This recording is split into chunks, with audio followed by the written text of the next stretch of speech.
Oui, j'ai changé de pull parce qu'on m'a fait la remarque que j'avais tout le temps le même pull, donc du coup, je me suis acheté un nouveau pull. Bon bref, c'est pas ça le sujet. Aujourd'hui, on va voir ensemble comment avoir un site internet responsive à travers deux choses. Donc déjà, qu'est-ce que ça veut dire qu'avoir un site internet responsive? Est-ce que c'est vraiment important d'en avoir un?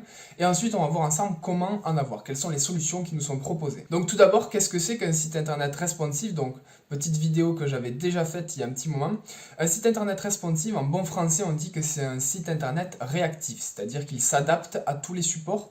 Donc ça peut être télé, ordinateur, tablette et mobile. L'intérêt d'avoir un site internet responsive est que celui-ci va pouvoir s'adapter à tous les supports et qu'on va pouvoir garder un confort de visionnage de votre site internet à travers tous les supports.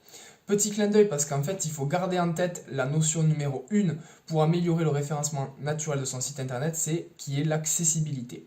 Et ça rejoint clairement l'accessibilité avec l'ergonomie et le côté responsive du site internet. Ensuite, comment avoir un site internet responsive? Premièrement, il va falloir choisir son CMS, son système de gestionnaire de contenu. Vous avez WordPress, Drupal, Joomla, Shopify, Wix, vous en avez vraiment énormément. Ce qu'il faut savoir, c'est que WordPress est leader de son marché. Dernièrement, il a atteint les 41% de sites internet qui utilisent WordPress, donc sur le web, c'est absolument énorme.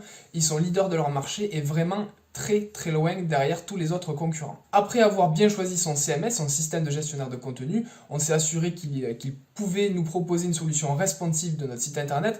Il va falloir s'assurer que le thème qu'on va choisir est également responsive. Le thème d'ailleurs, mais aussi le constructeur de page, parce que maintenant c'est ce qui se fait de plus en plus, les thèmes embarquent des constructeurs de pages ou du moins sont compatibles avec ceux-ci. Alors le thème, qu'est-ce que c'est? Le thème d'un site internet, ça va être un modèle du site internet, d'un site internet qui va être prêt à l'emploi. C'est-à-dire qu'en un clic, vous allez pouvoir importer un modèle que vous allez pouvoir utiliser, dupliquer pour pouvoir créer votre site internet sans passer par une construction de A à Z. Ensuite, un constructeur de page, on dit aussi un page builder, ça va vous permettre de construire votre site internet visuellement à partir de blocs. Donc imaginez que vous êtes sur votre ordinateur, non, encore mieux.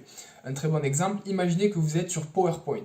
PowerPoint et vous voulez visuellement construire quelque chose. Donc vous allez en premier peut-être faire deux colonnes. Dans ces deux colonnes, d'un côté vous allez pouvoir mettre une image, de l'autre du texte. Ça va être pareil dans la construction de votre site internet et c'est pour ça qu'un constructeur de page c'est vraiment très intéressant parce que ça vous rend accessible très facilement la construction de votre site internet. Comme d'habitude, n'hésitez pas à liker et partager cette vidéo si elle vous a plu, si elle vous a apporté quelque chose. N'hésitez pas également à me dire dans les commentaires qu'est-ce que vous utilisez comme solution, qu'est-ce que vous utilisez comme CMS, peut-être que vous utilisez Drupal et que vous en êtes satisfait, peut-être que vous utilisez Joomla, peut-être que vous êtes sur WordPress mais que vous n'avez pas utilisé de constructeur de page particulier. N'hésitez pas à me dire dans les commentaires qu'est-ce que vous utilisez pour avoir un site internet responsive. Et la petite conclusion de cette vidéo qui est mon avis, donc c'est que mon seul point de vue.